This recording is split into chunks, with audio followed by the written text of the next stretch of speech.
Hi viewers, welcome to Suman TV. Basic గా నవే days లో మనం చూసుకున్నట్టయితే ఎక్కువగా ఉమెన్స్ లో సంతానం లేని సమస్యలు అనేది చాలా ఎక్కువ ఫేస్ చేస్తున్నారు. చాలా ఎక్కువగా చూస్తూనే ఉన్నాం. ఇంకా చాలా ప్రాబ్లమ్స్ అంటే మన లైఫ్ స్టైల్లో ప్రాపర్ స్లీప్ లేకపోవడం, ప్రాపర్ ఫుడ్ తినకపోవడం, స్ట్రెస్ లెవెల్స్ ఎక్కువ అవడం, వీటి మీద కూడా ఎఫెక్ట్ అవుతుందా? ఇలాంటి చాలా మంది ఉమెన్స్ లో చాలా డౌట్స్ ఉన్నాయి. బట్ ఈ రోజు అన్నిటికీ కూడా చాలా క్లియర్ గా క్లారిఫై చేసుకోవడానికి నేనైతే మన వైజాగ్ మన ఐవీఎఫ్ సెంటర్ దగ్గరికి వచ్చేసాను. అండ్ శిరీష రాణి ఫౌండర్ ఉన్నారు. సో మ్యామ్ తో మాట్లాడి చాలా విషయాలు తెలుసుకుందాం. Hello ma'am. హాయ్. నమస్తే, వెల్కమ్ టు సుమన్ టీవీ.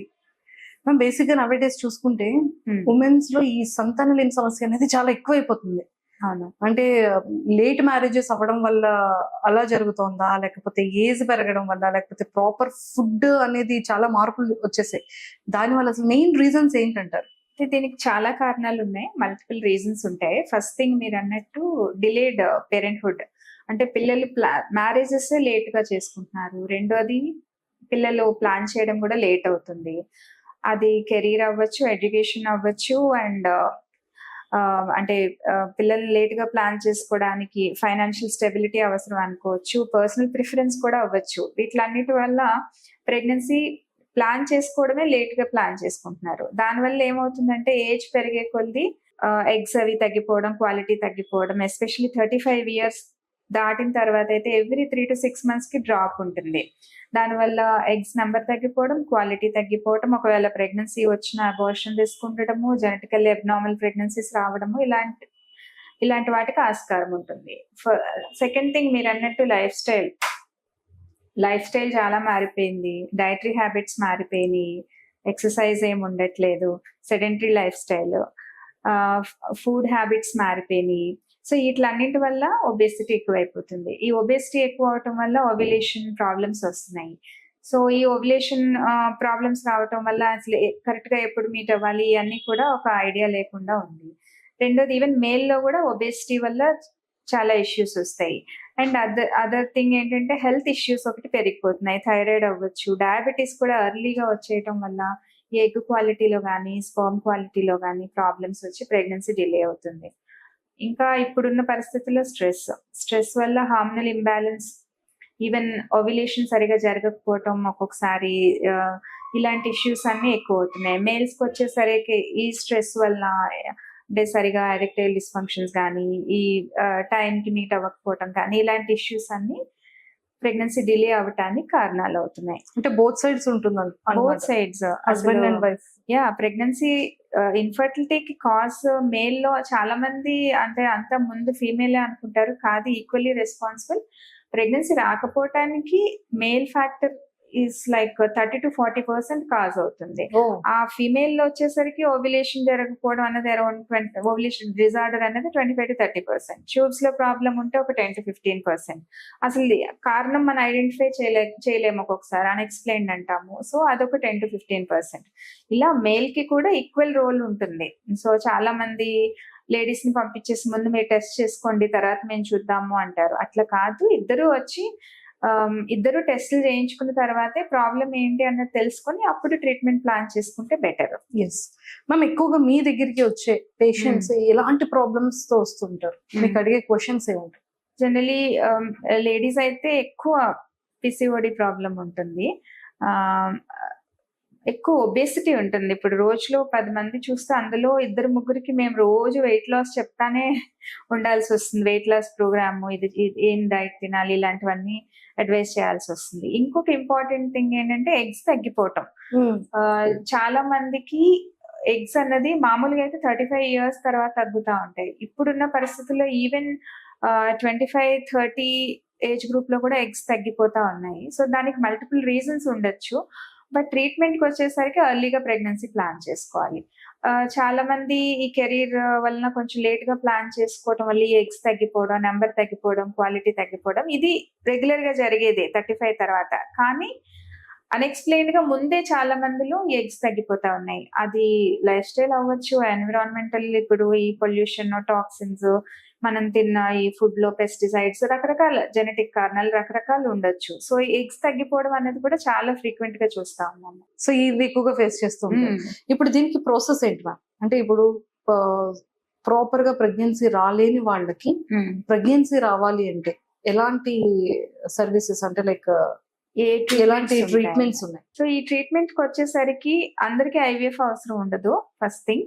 రెండోది, ఇప్పుడు కపుల్ వచ్చిన తర్వాత వాళ్ళకి బేసిక్ గా వాళ్ళ యూట్రస్ ఎలా ఉంది, ఎగ్స్ ఎలా ఉన్నాయి, మ్యారేజ్ ఎన్నాళ్ళు అయింది, అండ్ వాళ్ళు ఏమైనా ప్రీవియస్ గా ట్రీట్మెంట్స్ తీసుకున్నారా, అండ్ మేల్ కి వచ్చేసరికి ఆయనకి ఏమైనా హెల్త్ ఇష్యూస్ ఉన్నాయా, అండ్ సెమెన్ టెస్ట్ ఒకటి చేస్తాము. రెండు, ఆయన వర్క్ ప్లేస్ లో ఏమైనా హీట్ కానీ కెమికల్స్ కానీ అలాంటి ఎక్స్పోజర్ ఉన్నా స్పర్మ్ క్వాలిటీ తగ్గుతూ ఉంటది. సో ఇలాంటివన్నీ అసెస్ చేసుకొని ఒక కన్క్లూషన్ కి వస్తాం, ఒక డయాగ్నోసిస్ కి వస్తాం. ప్రెగ్నెన్సీ డిలే అవ్వటానికి ఇది కారణం అని తెలుసుకుంటాం ఫస్ట్. అది మేల్ లో అవ్వచ్చు, ఫీమేల్ లో అవ్వచ్చు, ఇద్దరిలో కూడా ఉండొచ్చు. అండ్ దాన్ని బట్టి ట్రీట్మెంట్ ప్లాన్ చేస్తాం. ఒక్క పీసీఓడియే ఉంది, ఓన్లీ ఎగ్ రిలీఫ్ ప్రాబ్లం ఉంది, మిగతా అంతా బాగానే ఉంది అనుకోండి, ఓన్లీ సింపుల్ గా టాబ్లెట్స్ ఇచ్చి ఓవ్యులేషన్ ట్రాక్ చేసి దాన్ని బట్టి అడ్వైస్ చేస్తాం, ఆ టైంలో మీట్ అవ్వమని చెప్తాం. అలా కాదు, ఈ ఓవ్యులేషన్ ప్రాబ్లమ్ తో పాటు మేల్ లో కూడా అంటే మొటిలిటీ తగ్గడము, క్వాలిటీ తగ్గడము, ఇలాంటి issues, mild to moderate male factor అంటాము, అలాంటివి ఉంటే ఇంట్రాయూటరైన్ ఇన్సెమినేషన్ అంటాము. అలాంటి ట్రీట్మెంట్స్ కలిసి వస్తాయి. ఒకవేళ మ్యారేజ్ అయ్యి 7 years దాటిపోయి అంటే మేజర్ ఇష్యూస్ అంటే ట్యూబ్స్ బ్లాక్ అయిపోయినా, లేకపోతే మేల్ కౌంట్ చాలా సివియర్ గా తగ్గిపోయినా, ఎండోమెట్రియోసిస్ అంటాం, అది grade 3 grade 4 ఎండోమెట్రియోసిస్ అయినా, ఒక్కొక్కసారి ట్యూబెక్టమీస్ అయిపోతాయి, అంటే ఆల్రెడీ సర్జరీ చేయించుకున్న తర్వాత కూడా పిల్లలు మళ్ళీ ప్లాన్ చేసుకోవచ్చు ఐవీఎఫ్ ద్వారా. ఇలాంటివి ఏమన్నా కూడా ఐవీఎఫ్ అవసరం ఉంటుంది. స్ట్రైట్ అవే ఐవీఎఫ్ ఎవరికి చెప్పము, ముందు ఏజ్ బట్టి మిగతా ఫ్యాక్టర్స్ బట్టి డిసైడ్ చేస్తాం. అసలు బేసిక్ గా ఐవీఎఫ్ అంటే ఏంటి? ఐవీఎఫ్ అంటే మామూలుగా ఎవ్రీ మంత్ 12 to 14 days మధ్యలో ఒక ఎగ్ రిలీజ్ అవుతుంది. సో ఈ ఐవీఎఫ్ లో ఏం చేస్తామంటే మల్టిపుల్ నెంబర్ ఆఫ్ ఎగ్స్ రావడానికి మనము హార్మోన్స్ ఇస్తాము. అంటే డైలీ 2nd day నుంచి 12th day దాకా ఈ హార్మోన్ ఇంజెక్షన్స్ ఇచ్చి మల్టిపుల్ ఎగ్స్ పెరగడానికి మనం ఇంజెక్షన్స్ ఇస్తాము. సో వన్స్ మల్టిపుల్ ఎగ్స్ అంటే more than 10 వచ్చేలాగా ప్లాన్ చేసుకుంటాము. ఎగ్స్ పెరిగిన తర్వాత ఎగ్ రిలీజ్ అవడానికి ఇంజెక్షన్ ఇచ్చి అరౌండ్ 34 to 36 hours మధ్యలో మైల్డ్ సెడేషన్, మైల్డ్ అనెస్థీషియా ఇచ్చి ఎగ్స్ పికప్ చేస్తాం. ఎగ్స్ పికప్ చేసిన తర్వాత హస్బెండ్ స్పర్మ్ తీసుకొని 2 ల్యాబ్ లో ఫర్టిలైజ్ చేస్తాం అన్నమాట. సో అవి 3 to 5 days, day 3 కానీ day 5 కానీ ఎంబ్రియోస్ ఫామ్ అయిన తర్వాత మళ్ళీ గర్భసంచిలో ప్రవేశపెడతాం. ఇట్స్ లైక్ అంటే ట్యూబ్ లో జరిగే ప్రాసెస్ అంతా మనము ల్యాబ్ లో చేస్తాం అన్నమాట. సో ఇది ఎవరికి చేస్తామంటే ట్యూబ్స్ బ్లాక్ అయినా, డ్యామేజ్ అయినా, సివియర్ మేల్ ఫ్యాక్టర్ అంటే ఇప్పుడు ఐయుఐకి అయినా మనకి 10 million కౌంట్ మినిమం ఉండాలి, 50% మొటిలిటీ అట్లా ఉంటేనే ఐయుఐ ఛాన్సెస్ బెటర్ గా ఉంటాయి. ఐవీఎఫ్ కి వచ్చేసరికి ఇప్పుడు బాగా కౌంట్ తగ్గిపోయి మొటిలిటీ అది బాగా తక్కువ ఉంది అనుకోండి, అలాంటి వాళ్ళకి ఐవీఎఫ్ ఫిక్సీ ట్రీట్మెంట్ సజెస్ట్ చేస్తాం. మ్యామ్ వన్ మోర్ థింగ్ ఏంటంటే ఎక్కువగా ఫీమేల్ లో మనం చాలా ప్రాబ్లమ్స్ చూస్తుంటాం. అంటే వాటర్ బబుల్స్ కానీ, లేకపోతే thyroid, hormones imbalancing, PCOD, PCOS, ఇలాంటి స్విస్ట్, ఇలాంటివి చాలా ఎక్కువగా చూస్తూ ఉంటాం. బట్ మెయిల్ కి వచ్చేసేటప్పటికి అంటే ఖచ్చితంగా కొన్ని హ్యాబిట్స్ అనేది మెయిల్ లో ఉండకూడదు, వాటి వల్ల కూడా ప్రెగ్నెన్సీ అనేది ఫీమేల్ లో ఉండట్లేదు అని చాలా వరకు తెలుస్తుంది. అంటే ఇప్పుడు ఈ మధ్య అవేర్నెస్ అనేది తెలుస్తుంది. ఒకప్పుడు ఓన్లీ ప్రెగ్నెన్సీ రావట్లేదు అంటే women they problem, so mail the ఏమీ ఉండదు అనే థాట్ లో ఉండేవాళ్ళు. అసలు ఎలాంటి ప్రాబ్లమ్స్, ఇష్యూస్ వల్ల అంటే మెయిల్ కి ఏ ప్రాబ్లమ్స్ ఉండడం వల్ల ప్రెగ్నెన్సీ అనేది ఇది అవుతుంది? మేల్ లో అయితే ఫస్ట్ థింగ్ నేను చెప్పాను కదా, ఒబేసిటీ. ఈ మధ్య మేల్స్ కూడా చాలా మంది బిఎంఐస్ ఎక్కువ ఉంటున్నాయి. అది బికాస్ ఆఫ్ ఫుడ్ హ్యాబిట్స్ అవ్వచ్చు, సెడెంటరీ లైఫ్ స్టైల్, ఎక్సర్సైజ్ లేకపోవటం, అదొక రీజన్. రెండోది ఎర్లీగా డయాబెటీస్ చాలా మందిలో చూస్తున్నాము. ఇంకా అలవాట్లకు వచ్చేసరికి స్మోకింగ్, ఆల్కహాల్, ఇవి కూడా మనకి స్పర్మ్ క్వాలిటీని ఎఫెక్ట్ చేస్తాయి. అండ్ ఈవెన్ కెఫీన్ కూడా ఎక్కువ మోతాదులో తీసుకుంటే, ఎక్కువ మోతాదులో తీసుకుంటే అది కూడా స్పర్మ్ క్వాలిటీ ఎఫెక్ట్ అవుతాయి. సో స్లీప్లెస్, ఇప్పుడు స్ట్రెస్, హార్మోనల్ ఇంబ్యాలెన్స్, నేను ఇందాక చెప్పినట్టు దానివల్ల ఎరెక్టైల్ డిస్ఫంక్షన్స్, ఈ రకమైన ప్రాబ్లమ్స్ ఎక్కువ అవుతున్నాయి. స్లీప్, అది ఎవరికైనా ఏ ఏజ్ గ్రూప్ కైనా 7 to 9 hours స్లీప్ ఉండాలి. ఆ స్లీప్ డిస్టర్బ్ అయితే డెఫినెట్ గా మళ్ళీ హార్మోనల్ ఇంబ్యాలెన్స్ వచ్చి ఓవ్యులేషన్ సరిగా జరగకపోవడం, పీరియడ్స్ అంటే ఈ స్ట్రెస్, పీరియడ్స్ డిలే అయిపోవటం, వీటి వల్ల ప్రెగ్నెన్సీ డిలే అవుతుంది. అది స్ట్రెస్ అనేది మేల్ లోని ఫీమేల్ లోని ఈక్వల్ గా ఎఫెక్ట్ ఉంటుంది, ఇద్దరిలో కూడా.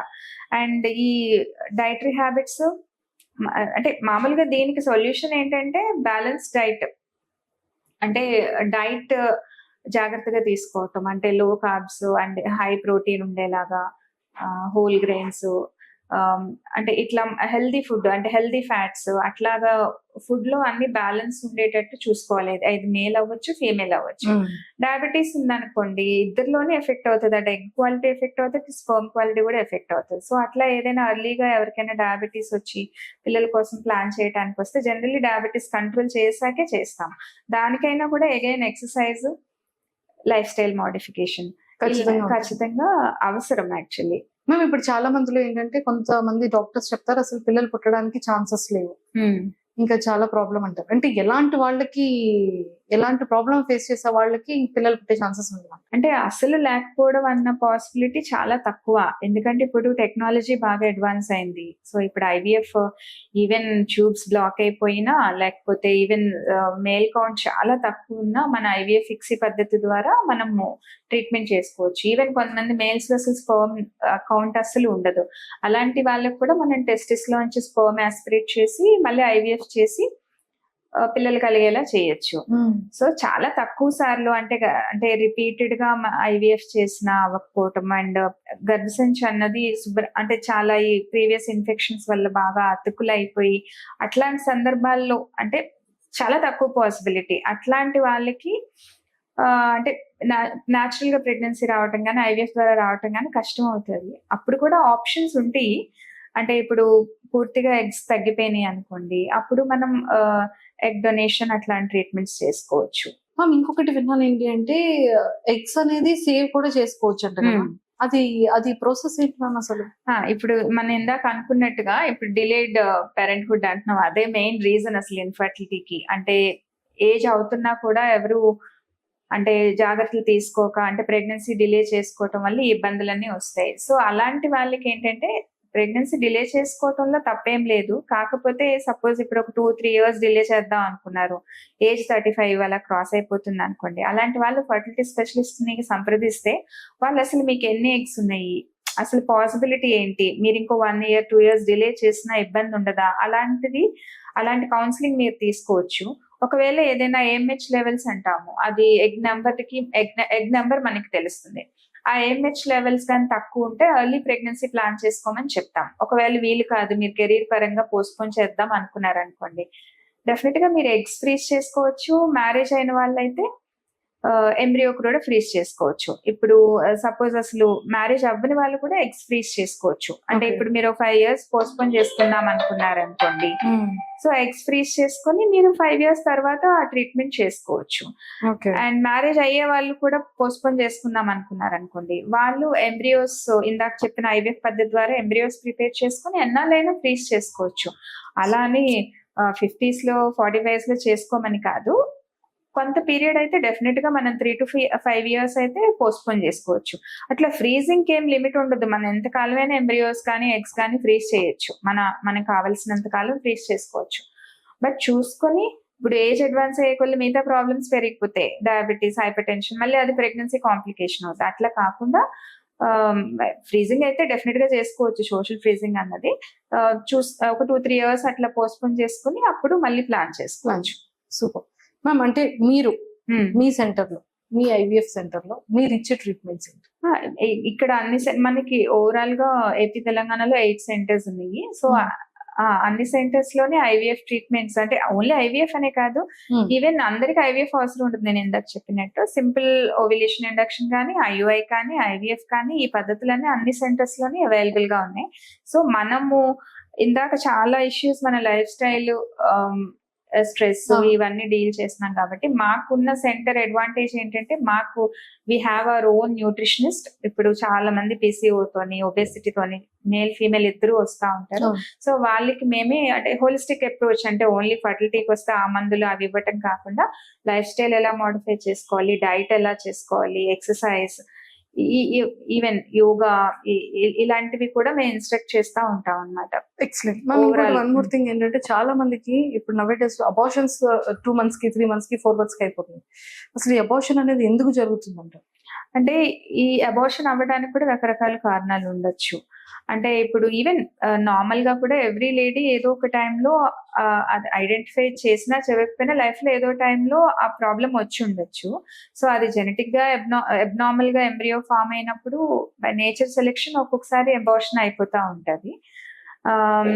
అండ్ ఏదైనా ప్రాబ్లమ్స్ ఉండొచ్చు, ప్రెగ్నెన్సీ వచ్చినప్పుడు హై బ్లడ్ షుగర్స్ ఉన్నా, అసలు ఫార్మేషన్ ఆఫ్ ఎంబ్రియో బాగాలేకపోయినా, మేల్ లో కూడా కొంతవరకు స్ట్రెస్, కొంతవరకు మేల్ లో కూడా ఈ డయాబెటీస్ కానీ ఇంకేమైనా ఈ స్మోకింగ్, ఆల్కహాల్ ఇట్లాంటి ప్రాబ్లమ్స్ వల్ల కూడా abnormal sperm thereby abnormal embryo అది లీడ్ చేయొచ్చు అబార్షన్ కి. అంటే చాలా విషయాలు తెలుసుకున్నాము and Okay. Caring on. But last one question ఏంటంటే, హెల్దీ బేబీస్ ని డెలివరీ చేయాలి, మమ్మీస్ హెల్దీగా ఉండాలన్నా, హెల్దీ బేబీస్ రావాలన్నా కూడా ఎలాంటి జాగ్రత్తలు తీసుకోవాలి ఏ పేరెంట్స్ అయినా? ప్రెగ్నెన్సీ ప్లాన్ చేయక ముందు అయితే డెఫినెట్ గా వాళ్ళ థైరాయిడ్ లెవెల్స్ బాగుండాలి, షుగర్ అంతా నార్మల్ గా ఉండాలి, బిఎంఐ 25 to 27 మధ్యలో ఉండాలి. జనరల్ గా 30 దాటితే కనుక మేము వెయిట్ తగ్గటానికి ఒక 2-3 months టైం ఇచ్చి తర్వాత రమ్మంటాం. అబౌవ్ 30 మనం ప్లాన్ చేసినా మళ్ళీ ప్రెగ్నెన్సీలో ఏవో ప్రాబ్లమ్స్ ఉంటాయి. మేల్ కి వచ్చేసరికి వాళ్ళ లైఫ్ స్టైల్ మార్చుకోవాలి, స్మోకింగ్, ఆల్కహాల్ అలా ఉంటే స్టాప్ చేయాలి, వర్క్ ఎక్స్పోజర్ లో వాళ్ళ వర్క్ ప్లేసెస్ లో ఏమైనా హీట్ కెమికల్స్ ఎక్స్పోజర్ ఉంటే అది తగ్గించుకోవటానికి లేదా అవాయిడ్ చేయడానికి ట్రై చేయమని చెప్తాం. ఇలాంటి ప్రికాషన్స్ అన్ని తీసుకొని ఒక ఐడియల్ అట్మాస్ఫియర్ వచ్చిన తర్వాతనే మనం ఏదైనా ట్రీట్మెంట్స్ ప్లాన్ చేసినా సక్సెస్ బాగుంటుంది. అండ్ మీరు అన్నట్టు ఈ హెల్దీ బేబీస్ పుట్టడానికి ఆస్కారం ఉంటుంది. Thank you ma'am, thank you so much and all the very best. Thank you. Yes, చూసారు కదా, నిజంగానే మన లైఫ్ స్టైల్ ని చాలా చేంజ్ చేసుకోవాలి. ఎవరైతే కన్సీవ్ అవ్వాలనుకుంటున్నారో ఖచ్చితంగా బిఫోర్ గా డాక్టర్ కన్సల్ట్ చేసి వాళ్ళు ఎవ్రీ టెస్ట్ కూడా, బిఎంఐ టెస్ట్ దగ్గర నుంచి ప్రతిదీ కూడా, థైరాయిడ్ లెవెల్స్ కానీ అన్ని టెస్టులు చేయించుకున్న తర్వాత సో మీరు ప్లానింగ్ చేసుకుంటే హెల్తీ బేబీస్ వస్తారు అండ్ మదర్స్ కూడా చాలా హెల్తీగా ఉంటారు. Thank you.